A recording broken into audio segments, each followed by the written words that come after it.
la o seară specială de studiu biblic, dar axat pe apologetică, pe apărarea credinței creștine. Vrem să beneficiem de fiecare minut în care suntem împreună, întrucât, după cum știți, suntem și sub ceva restricții, suntem într-un format oarecum diferit și o să vedeți despre ce e vorba. Dar așa cum cred că e necesar și bine, vrem ca fiecare minut care ne stă înainte să-l fie încredințat în mâna lui Dumnezeu spre binecuvântare. De aceea, cu respect, vă invit să ne ridicăm, să cerem în rugăciune binecuvântarea lui Dumnezeu peste ceea ce ne stă înainte, El să ne vorbească, El să ne dea înțelepciune și să facă de folos pentru noi și pentru ceilalți care ne urmăresc pe internet slujba din seara aceasta. Și în rugăciune îl rugăm pe fratele păstor Beniamin Puplecean să deschidă.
Amin.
Amin. Vă rog să ocupați locurile.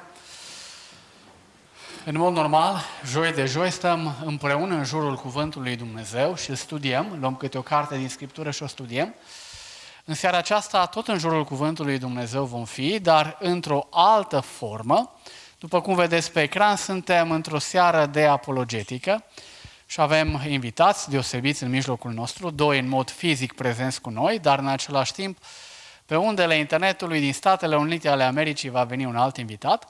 Înainte însă de a introduce, după cum deja cred că suntem obișnuiți, avem posibilitatea să punem întrebări. Și seara aceasta chiar așa se dorește, să fie o seară în care punem întrebări și să încercăm împreună să găsim răspunsuri. Cum putem proceda? Aici vedeți sus în dreapta două modalități de a pune întrebări. Prima pe site, pe internet www.sli.do și acolo puteți accesa evenimentul din seara aceasta prin codul Betania.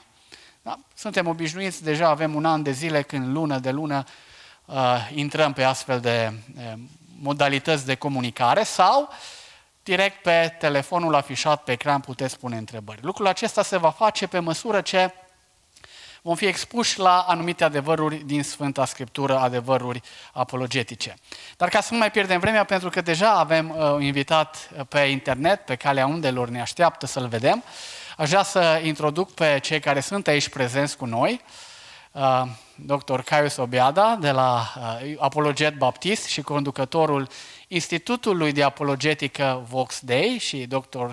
Dan Tomuleț, e cumva de al casei, întrucât fratele Nicu Tomuleț, care a fost membru în Biserica Betania, a fost chemat în veșnicie, am înțeles că este unchiul dânsului, așa că cumva sunteți de aici, de acasă, din Sibiu. Dumnezeu să vă binecuvinteze, îl invităm pe dr. Caius Obiada să spună câteva cuvinte de introducere. Pentru că timpul este scurt pentru mine, dar vreau să dau posibilitatea doctorului J.P. Moreland. Am să spun câteva cuvinte despre el, cine este, după care îl vom introduce din America, o să ne vorbească cu noi.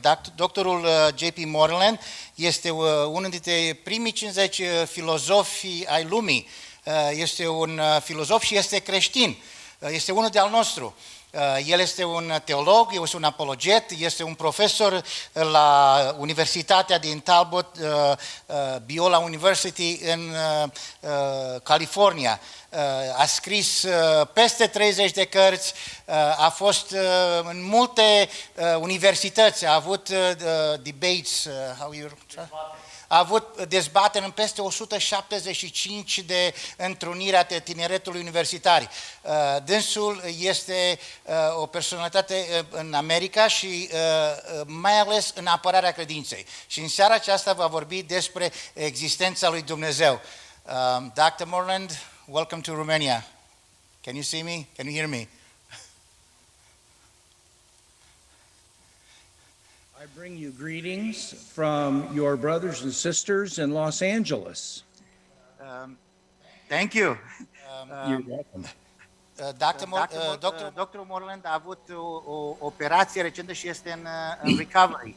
Și cu toate acestea a venit în seara aceasta și a timp să vorbească cu noi și să împărtășească cu noi despre existența lui Dumnezeu. Poți să traduci? Da. Go ahead.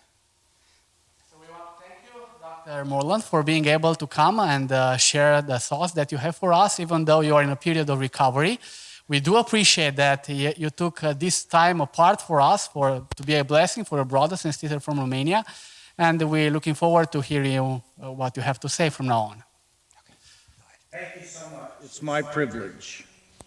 Este privilegiul meu și vă mulțumesc. We are discovering in the United States În Statele Unite ale Americii descoperim că that we are losing our high school and college students who are abandoning Christianity. Că începem să pierdem tinerii, atât studenții cât și elevii, din creștinism. Se pierdem din tabăra creștină. A major study was conducted to discern why this was happening. Și ca atare s-a desfășurat un studiu amplu ca să aflăm răspunsul la întrebarea de ce părăsesc tinerii creștinismul. The results of this study are important for your own family and your own church.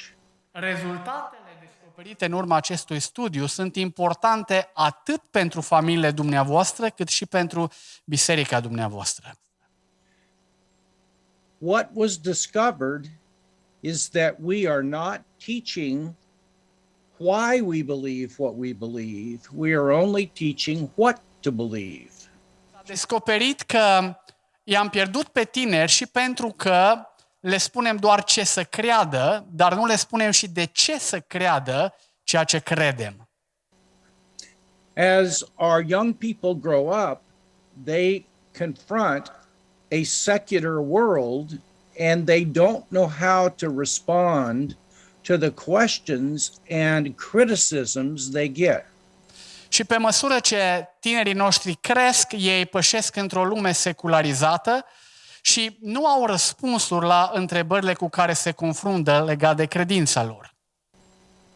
That's why a ministry like this one is of vital importance to the future of the church in Romania. De aceea, o astfel de lucrare precum aceasta o consider vitală pentru lucrarea creștină din România. 1 Peter 3:15 tells us that we are to be prepared to give a reason for the hope that we have when people ask us why we believe. În 1 Petru 3:15 găsim scris că noi trebuie totdeauna să fim gata să răspundem oricui ne cere socoteală de nădejdea care este în noi. It is not enough just to read the Bible. Nu este suficient doar să citești Biblia, We also need to learn some basic evidences that support what the Bible teaches. avem nevoie să fim familiarizați cu elemente care ne arată validitatea Scripturilor și ne arată ce spune Biblia. My topic today is to give you a brief case for why we should believe that God exists. În seara aceasta, mesajul care îmi stă înainte este unul scurt și are de-a face cu întrebarea ce evidențe avem ca să credem că există Dumnezeu. I will give you 3 reasons why I believe in God. O să vă ofer 3 răspunsuri prin care eu cred în Dumnezeu, care mă determină să cred în Dumnezeu. None of these reasons depends on faith. Și o să spun că niciunul dintre acestea nu cere sau presupune credință. The Bible teaches us that we know that God exists without faith at all, but from the creation of the world. Biblia ne spune că putem să avem încredere că Dumnezeu există, uitându-ne la lumea înconjurătoare ca evidență. Faith is important when it comes to having a personal relationship with God by accepting the gospel. Credința este importantă ca să ai o relație personală cu Dumnezeu, acceptând Evanghelia. But that is not a blind faith. It is a faith that is based on good reasons for why we believe. Dar nu este o credință oarbă, ci este o credință bazată pe argumente solide. So what are the 3 reasons for God's existence? There are many others, but what are the 3 I will give you? Sunt multe alte motive pentru care putem crede în Dumnezeu, eu o să mă rezum la 3 dintre acestea. The first argument is from the beginning of the universe. Primul argument are de a face cu începuturile Universului. It is now accepted in the scientific and academic community that the universe began to exist at some finite time in the past. Este deja asumat de către mediul academic că Universul a avut un moment de început undeva în trecut. This acceptance that the universe has not always been here, but that it came into existence in the finite past, is based on different pieces of evidence. Faptul că Universul a avut un început într-un moment finit în trecut, un moment care deja este considerat acceptat de către mediul academic, se bazează pe câteva evidențe. The first is from the second law of thermodynamics. Prima evidență este cauzată de cea de-a doua lege a termodinamicii. That sounds like a very complex idea, but it's actually quite simple. Pare ceva foarte complicat, dar în esență e ceva simplu. The second law tells us this. Cea de-a doua lege a termodinamicii ne spune următorul lucru. The universe is using up its useful energy. Universul în care trăim epuizează din energia utilizată. As time goes on, it is burning its fuel and it can no longer recover that fuel. So it is using it up. Pe măsură ce timpul trece, începe să consume din această energie care nu mai poate să existe. Time magazine in the United States featured an article on this problem. Revista Times din Statele Unite vorbea pe această temă. The article said that a day will come when there will be no light, there will be no heat, and there will be no motion in the universe. Și în acel articol se spunea că va exista o zi în care în universul nostru nu va mai exista lumină, căldură sau mișcare. This is because the second law tells us that the physical processes that are generating light, heat, and motion are using up energy that can never be recovered. Asta se datorează faptului că cea de-a doua lege ne spune că universul nostru folosește procese fizice care consumă energie, lumină și căldură într-o măsură în care nu mai poate fi câștigată înapoi. If the universe had no beginning and it has always been here, it would have already used up all of its useful energy and there would be no light, heat, or motion anywhere. Dacă universul nostru ar fi existat dintotdeauna, până acum, la ora actuală, n-a mai fi avut lumină, energie și mișcare, pentru că toate acestea deja trebuiau să se epuizeze. Since the universe is using up its fuel, and since it hasn't used it all up yet, it follows that the past could only be finite and there was a beginning. Din moment ce există încă lumină, materie și mișcare, înseamnă că lucrurile acestea ne duc spre un univers care a avut un moment clar definit de început, finit. Let me give you an example. Vreau să vă ofer un exemplu.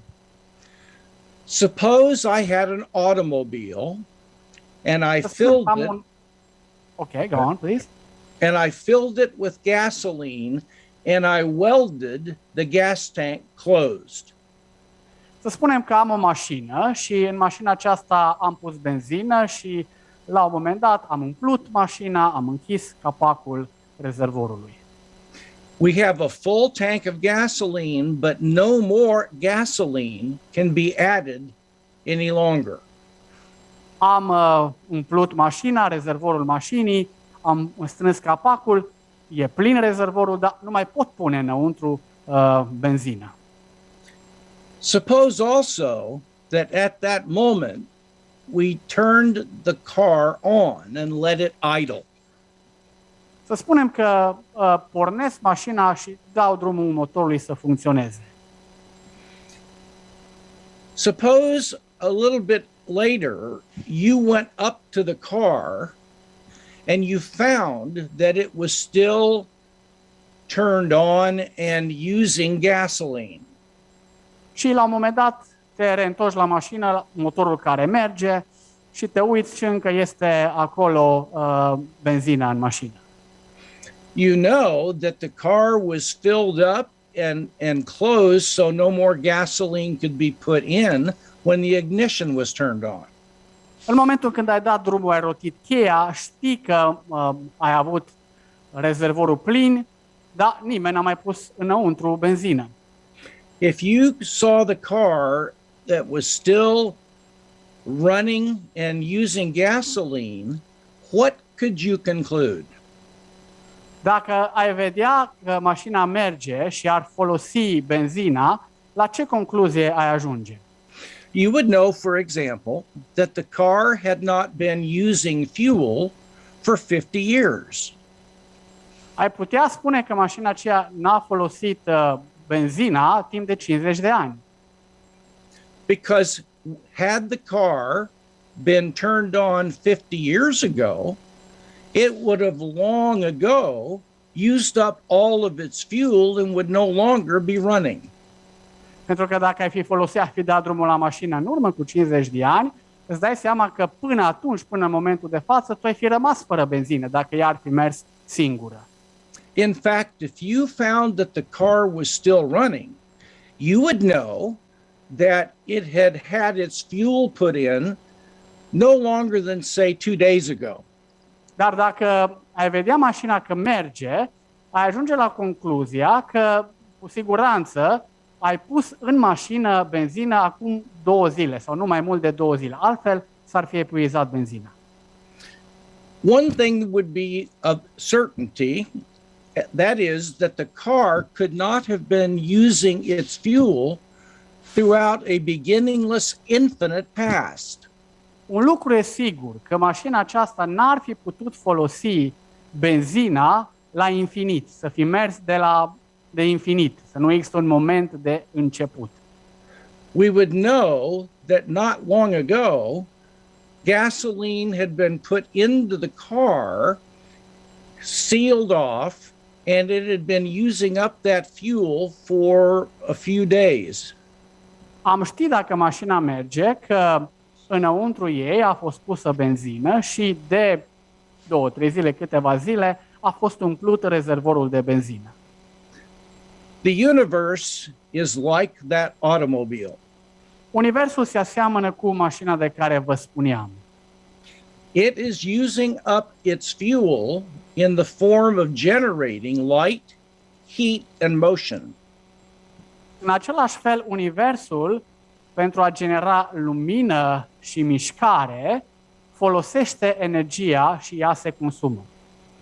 Someday it will run out of fuel just like that car. Și într-o zi își va epuiza energia asemenea mașinii care ar merge cu benzină de care vă spuneam. Has that happened yet? Dar am ajuns la acea zi astăzi? S-a întâmplat? Clearly no. There is light, motion, and heat all throughout the universe. În mod clar, nu, pentru că în întreg cuprinsul Universului găsești lumină, mișcare și căldură. It follows that the universe began to exist at some point in the past when all of this useful fuel was created and infused into this newly existing universe. Asta înseamnă că toată energia aceasta a avut un moment de început la începutul Universului, care mai apoi poate să fie folosită până astăzi. This shows beyond any reasonable doubt that the universe has not been here forever. Și fără doar și poate, este un argument foarte clar că Universul n-a existat dintotdeauna. The universe began to exist. It only has a finite past. Universul a început să existe și are un început finit. But now a problem arises. Dar acum apare o problemă. Nothing can come into existence out of pure nothingness without any cause. Nimic nu poate apărea în ființă fără o cauză. Nimicul nu poate produce ceva. Something outside of the universe had to cause the universe to come into existence. Ceva în afara Universului a trebuit să facă ca Universul să apară. What kind of being was it that caused our universe to come into existence at some finite time in the past? Ce fel de ființă trebuie să fi fost cea care a cauzat Universul să apară într-un trecut îndepărtat, finit? Whatever this being was, it didn't need the universe for it to exist. Orice ființă ar fi fost, n-ar fi avut nevoie de univers ca să existe. Because it created the universe didn't create it. Pentru că acea ființă a creat universul și nu universul a creat ființa respectivă. Such a being had to be timeless, spaceless, and immaterial, not made of matter. O astfel de ființă trebuie să fi fost în afara timpului, în afara spațiului și imaterială. Because it created space, time, and matter, it did not have to have those things to exist. Pentru că acea ființă a creat timpul, spațiul și materia și, cu alte cuvinte, trebuia să fie în afara lor. It was also supernatural because it did not need to conform to the laws of nature. În același timp vorbim despre o apariție supranaturală pentru că a depășit legile. That's naturii. because it created the laws of nature. Pentru că acea ființă a creat legile naturii. Finally, this being had to be a person that possessed freedom of the will. În ultimul rând, acea ființă trebuia să fie una înzestrată cu liber arbitru, să poată hotărâ ceva.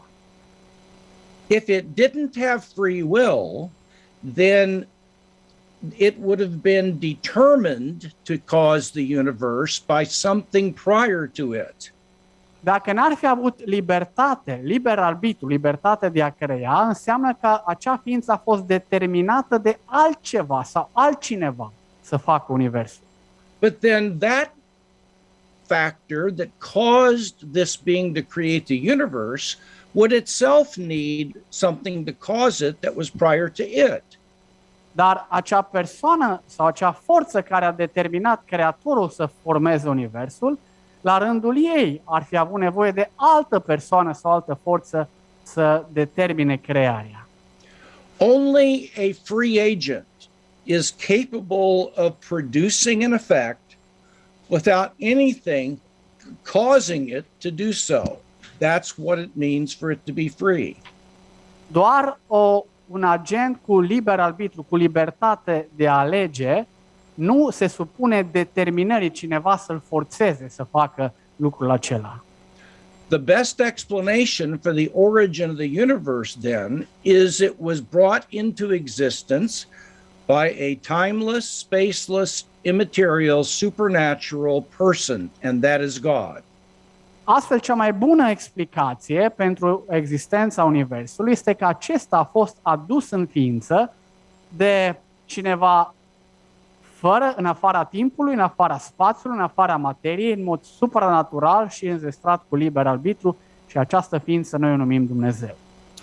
That's the first argument from the beginning of the universe.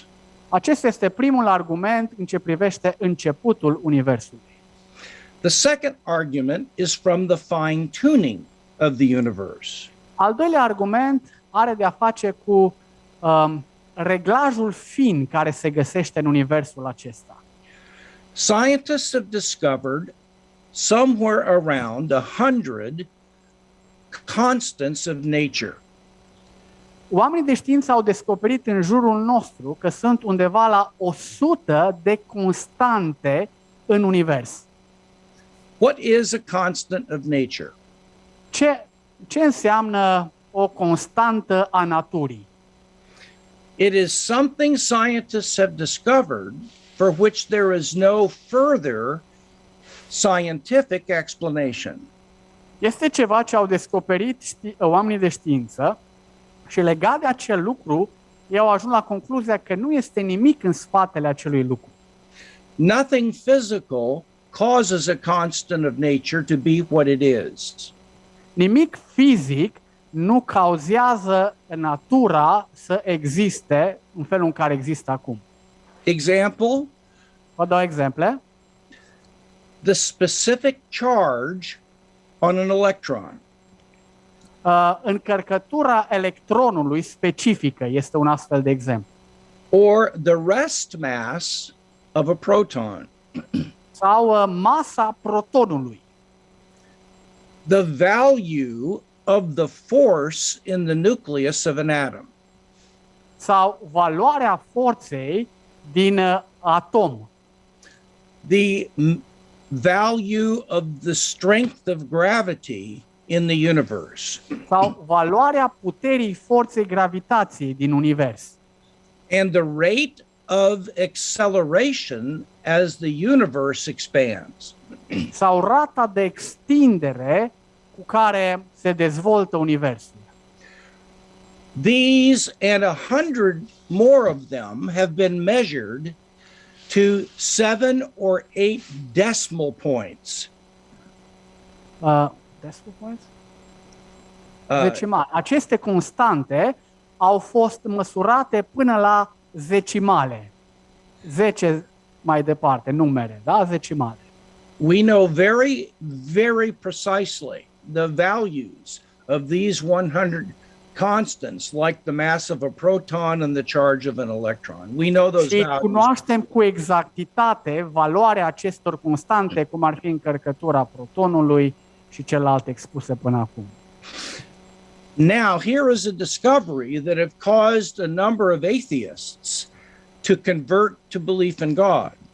Și acum urmează să vă spun acea descoperire care a determinat pe anumiți atei să recunoască existența lui Dumnezeu. What scientists discovered was this. Ce au descoperit oamenii de știință este următorul lucru. If any one of these 100 constants of nature were, Dacă una din aceste constante ale naturii de care vă ziceam were slightly stronger or weaker on the order of a billionth of a percentage point, dacă una din aceste constante ale naturii ar fi mai mică sau mai mare decât 1 la puterea până la 1.000.000 câteodată, there could be no living things at all in the universe. nu ar exista posibilitatea ființelor vii pe universul acesta. All 100 of these constants of nature are set at a value that is so precise that if any one of them were a billionth of a percentage point larger or smaller, no living thing could exist. Toate aceste constante sunt atât de exacte, precise, încât dacă una dintre ele ar diferi cu 1 la procentul și ridicați la dumneavoastră puterea mare, milion sau așa ceva, viața pe pământ nu ar fi posibilă. As one scientist said, it looks like the dice were rigged before the world was created so that living things could exist. E ca și cum un om de știință ar spune, zarurile au căzut atât de potrivit ca să poată exista viața pe pământ. Of course, rigged dice requires a rigor. Acum, când arunci zarurile, presupune o rigoare. Some person who knew that this person was going to create life set up these 100 constants of nature on a fine razor's edge so that life could flourish in that universe. E ca și cum ai pune universul acesta cu toate constantele lui pe marginea unei lame de barberit atât de subțire, este posibilitatea ca universul acesta să rămână în viață și cu toate acestea rămâne din cauza acestor constante. The best explanation for these 100 constants of nature being precisely what is needed for life to appear is that there is a God who fine-tuned the universe. Cea mai bună explicație pentru care există toate aceste constante și nu sunt schimbate, deci reglajul acesta fiind, care nu ține de șansă, toate aceste lucruri mă duc la credința în existența unui Dumnezeu. That is the second argument from fine-tuning of the universe. Cel de-al doilea argument care vizează constantele fine sau reglajul fiind, legile exacte, mă conduc la cunoștința existenței unui Dumnezeu. The third argument comes from the existence of an objective moral law. Al treilea argument vine de la existența moralității obiective. Everyone knows that there is an absolute objective moral law that we did not invent. Toți știm că există o lege morală absolută pe care nu noi am inventat-o. We discovered these moral laws just like we discovered mathematical laws. We did not evolve to believe them, or we didn't create them ourselves. They are part of the universe. Noi nu am creat sau nu am evoluat să le cunoaștem, să cunoaștem moralitatea, ci doar am descoperit așa cum am descoperit și legile matematicii. Moralitatea exista în univers. And all honest-minded people know that there is an objective moral law out there. Și orice om onest știe că există o lege morală absolută undeva. Here's an example. Și vă dau un exemplu. In the Nuremberg trials, the Nazi war criminals defended themselves on the basis of moral relativism. În timpul procesului de la Nuremberg, naziștii au încercat să se apere vorbind despre moralitatea subiectivă sau preferențială. The war criminals said, there is no objective moral law. Moral law is a creation of a society. Și naziștii au spus, nu există bine absolut sau moralitate absolută, pentru că în cele din urmă moralitatea este produsul societății. What is accepted in Germany doesn't need to be accepted in England or the United States because it's all relative. Și ei spuneau, ceea ce e permis în Germania, poate nu e permis în America sau în alte locuri, întrucât binele sau moralitatea depinde de locuri, e subiectivă. So you cannot judge us for what we did in Germany. Așa că, spuneau ei, nu ne poți critica sau condamna pentru ce am făcut în Germania. At that point, the judge made the following statement. Și în momentul respectiv, judecătorul a afirmat următoarele. You are forgetting one thing, he said. El a spus, uitați un adevăr.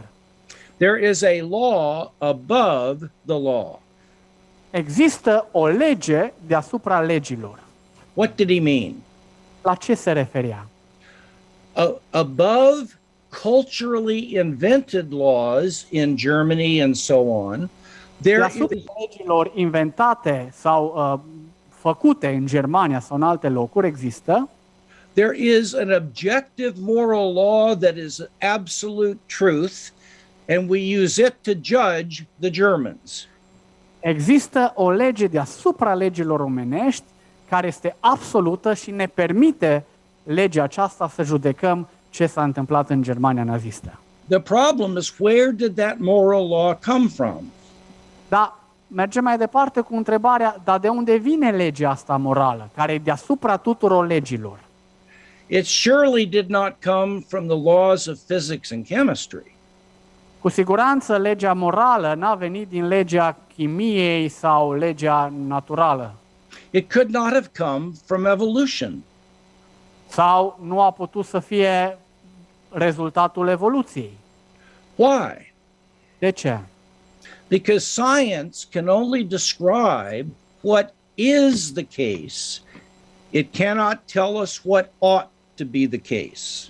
Pentru că știința ne spune cum stau lucrurile, dar știința nu răspunde la problema morală de ce ar trebui să fie lucrurile într-un fel sau în altul. Thus, the existence of an objective moral ought or law is beyond the scope of scientific theory. Astfel, existența legii moralității depășește sfera științei. But we all know laws come from lawgivers. Dar cu toții știm că legea este dată de un legiuitor. If there is an objective moral absolute law, the best explanation is that it came from a divine lawgiver.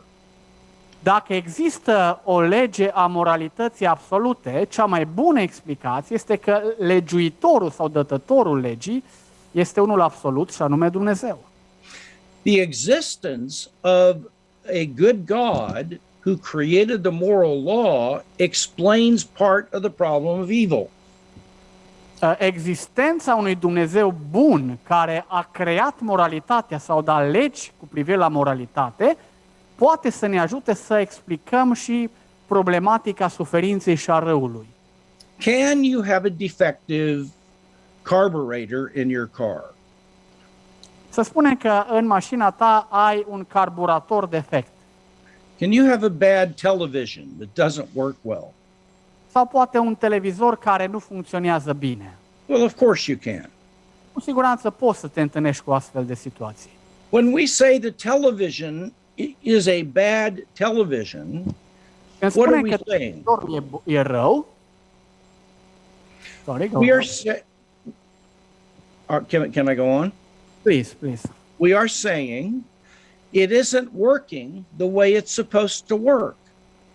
Când spunem că televizorul nu funcționează, nu merge sau e defect, practic afirmăm că televizorul nu funcționează cum ar trebui să funcționeze.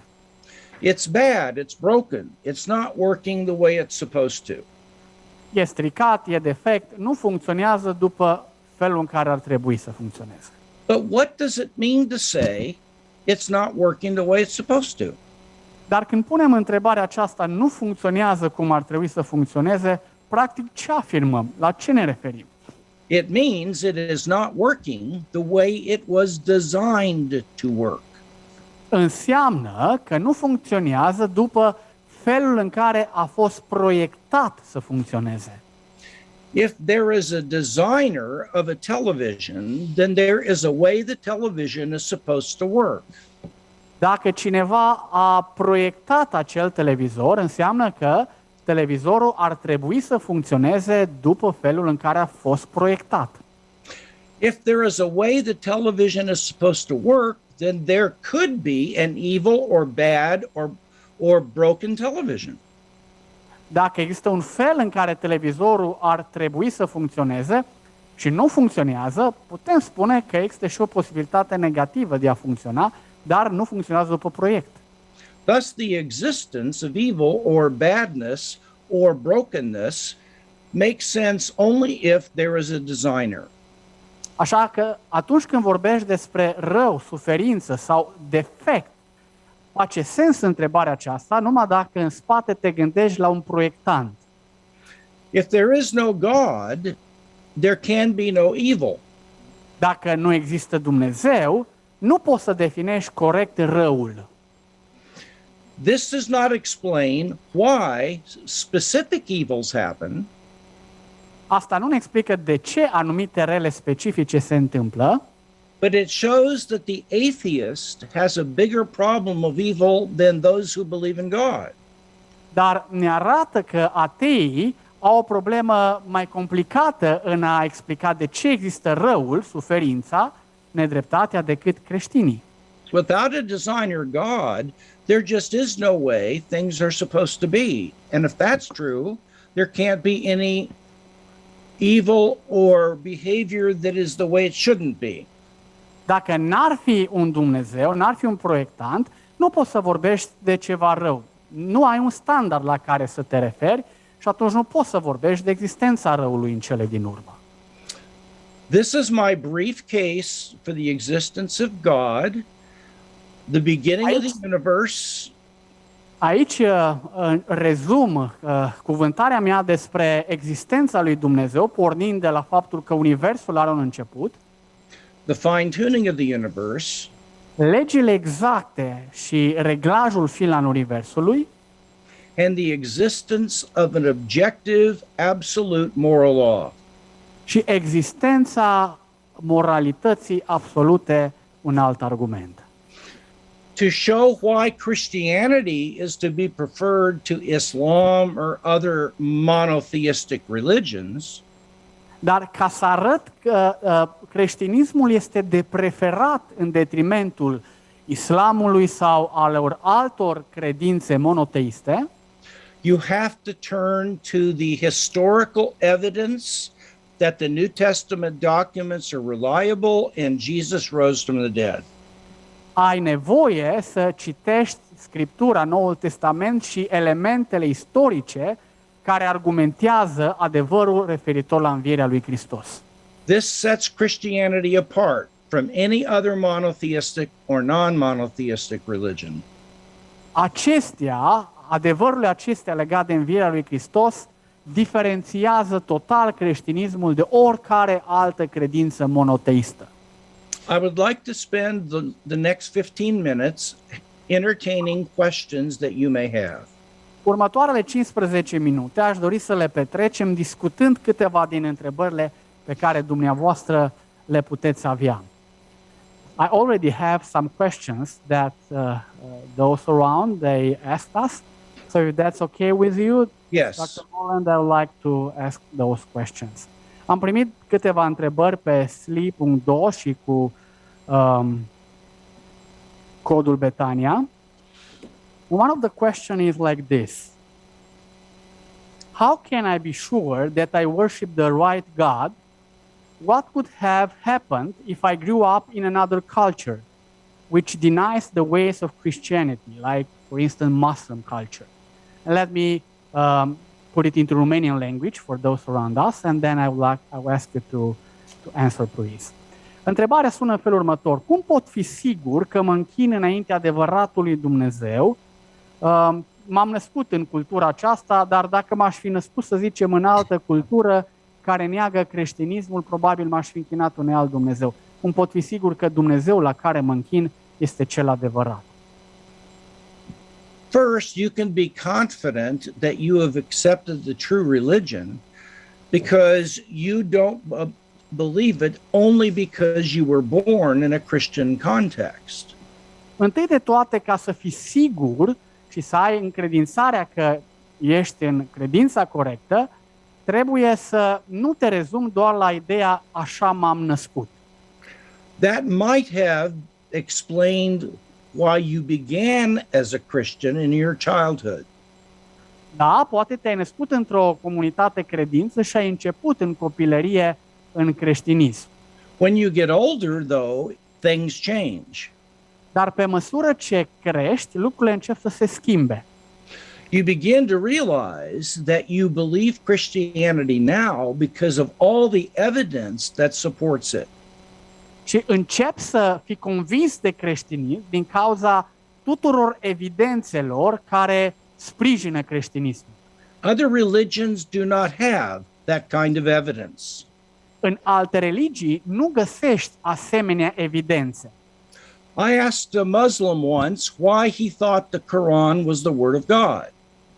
Spre exemplu, l-am întrebat pe un musulman odată de ce consideră că Coranul este cuvântul lui Dumnezeu. He said because it says so. Și el mi-a răspuns, pentru că așa zice Coranul, că el este cuvântul lui Dumnezeu.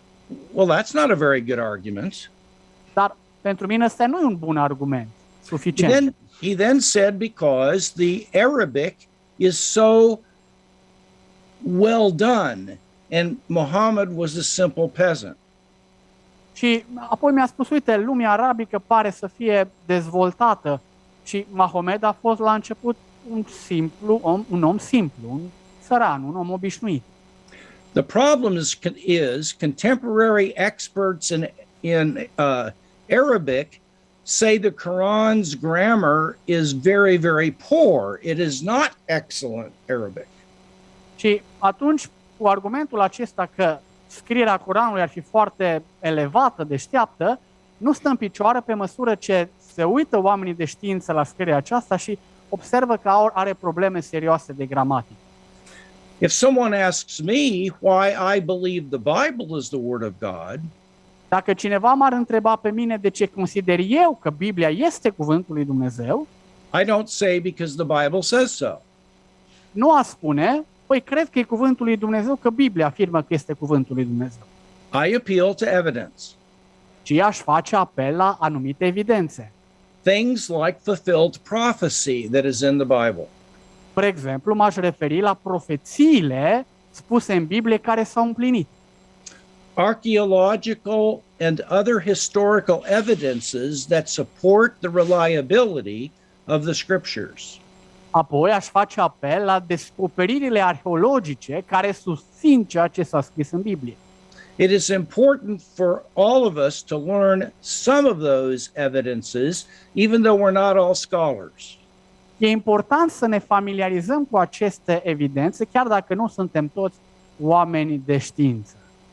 People who were born in other cultures, God will treat them fairly. Oamenii care se nasc în alte culturi vor fi tratați în mod drept de către Dumnezeu. He will not condemn them for morally irrelevant reasons like the place they were born. Pedeapsa sau condamnarea nu va fi sau nu va ține cont de cultura sau mediul moral în care s-au născut aceștia. He will get the gospel to anyone in those other cultures that would be responsive to hearing it. Și Evanghelia poate să ajungă în orice mediu, în orice loc, chiar în culturile grele, dificile de pătruns, dacă omul este în căutarea lui Dumnezeu. For example, today, hundreds of thousands of Muslims are converting to Jesus because they have seen a dream from Jesus or an angel that he is the true Son of God.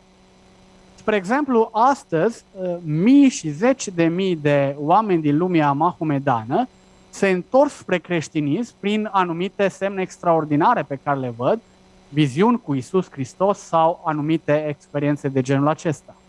When Christian missionaries go into these non-Christian cultures, they have success in converting numerous people to Christianity. But when, let's say, Muslim missionaries come into Christian countries, they do convert a few, but it's not anything compared to our successes.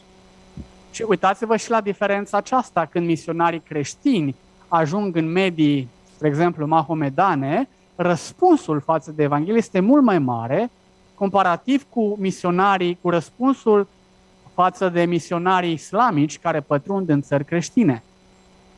Another question. Thank you. Okay, so another question. But what if energy is eternal, just like the universe? They have another question regarding your good lecture, and I want to just say another word. Great arguments, great examples, be blessed, another comment. But if you may answer to this question, could it be possible if the energy is eternal? Întrebarea care a venit legată de cuvântarea de dinainte, poate fi energia eternă și automat universul să fie etern? Energy could not be eternal for this reason. Nu cred că energia poate să fie eternă pentru următorul motiv. Whenever energy exists, it exists in a certain form. De fiecare dată când ne referim la energie sau la existența ei, ea există într-o anumită formă.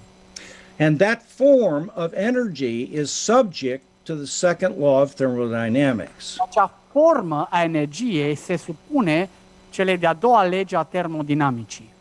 Thus, whatever energy existed would be being used up, and it would only be finite in its duration. Așa că orice formă, orice fel de energie ar fi existat, ea ar fi finită ca durată. Furthermore, if energy existed before the beginning of the universe, Mai mult, dacă energia ar fi existat înainte de începutul Universului, why did the universe begin when it did instead of, say, 1,000 years earlier? de ce Universul a început când a început și nu în urmă cu 1000 de ani înainte, spre exemplu? Impersonal energy doesn't have the power to choose something. O energie impersonală nu are puterea să aleagă ceva. So there can be no explanation for why that impersonal energy caused the universe at this time rather than some other arbitrary time. Și atunci nu pot spune de ce această energie impersonală începe Universul acum și nu în urmă cu 1000 de ani sau mai târziu. With a timeless God, he does not exist in time without the universe. He exists outside of time. Dar un Dumnezeu în afara timpului nu este mărginit de timpul nostru aici pe pământ, în universul acesta, ci este în afara universului. Through a sheer act of exercising his spontaneous free will, Printr-un act de exercitare spontană a liberului arbitru al lui Dumnezeu, time and the universe begin. timpul și universul a început. Thus, God explains the non-arbitrary nature of the beginning of the universe, but energy cannot do so. Doar existența unui Dumnezeu poate începe sau explica un început non-arbitral al Universului, pe când energia nu poate explica așa ceva. Thank you. If we may have another question, the last one, or it's up to your schedule. I know that we are very blessed, privileged to have you. So we just want to ask if we can have another question for you. Yes, one more would be fine. Thank you. Mai punem o întrebare.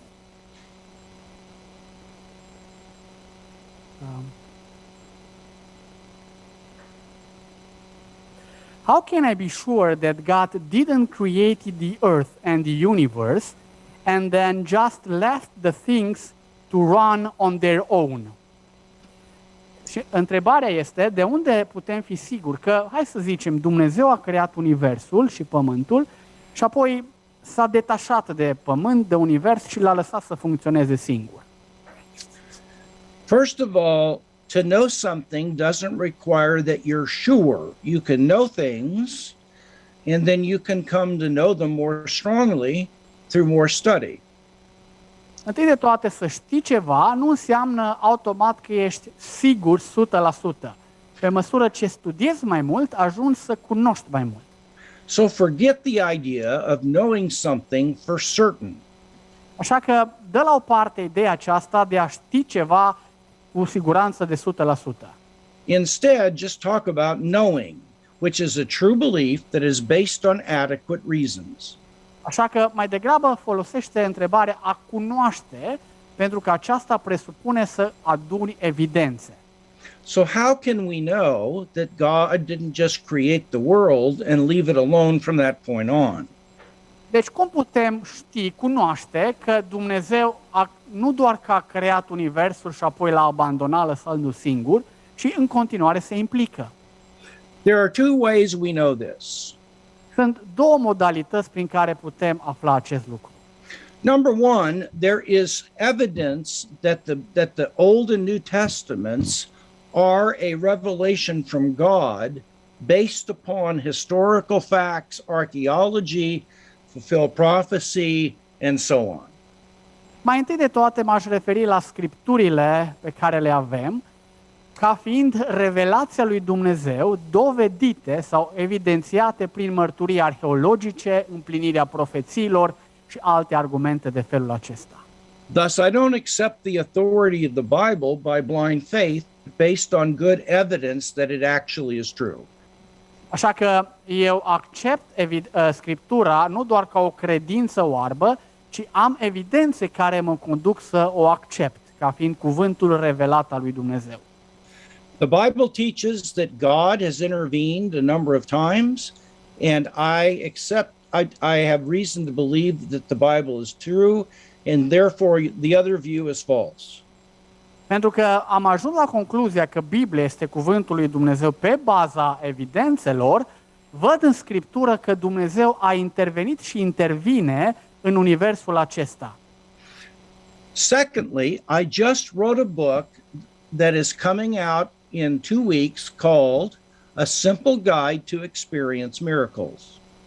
În al doilea rând, tocmai am terminat o carte care va apărea pe piață în 2 săptămâni de acum, intitulată un ghid simplu pentru a crede în existența minunilor.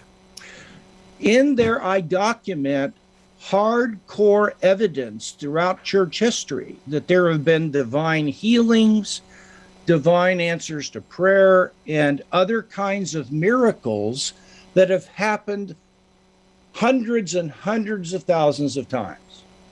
În cartea aceasta am documentat de-a lungul istoriei bisericii minuni pe care Dumnezeu le-a făcut, fie răspunsuri la rugăciuni, fie vindecări extraordinare, și vorbim de număr de mii, zeci de mii, poate sute de mii. Because of this evidence and the evidence for the resurrection of Jesus, it is clear that God is active and intervening in his world. Și din cauza acestei evidențe și mai presus de toate din cauza faptului că Iisus a înviat din morți, este cât se poate de clar că Dumnezeu este implicat în lumea aceasta. Thank you very much for your time. Mulțumim foarte mult pentru timpul dumneavoastră. We thank you so much for being with us.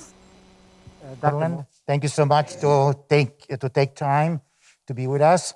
It's a blessing, and we hope that in the future, when God permits and you are well and all the healing is taking its place, you may be back with us in maybe another form somewhere in this beautiful country. I'd love to do that. Thank you. Mulțumim foarte mult pentru timpul pe care l-ați pus la dispoziție și așteptăm în viitorul apropiat, când Dumnezeu vă vindecă pe deplin, să veniți aici în România. Dumnezeu să vă binecuvinteze. Mulțumim mult! Thank you. Amin.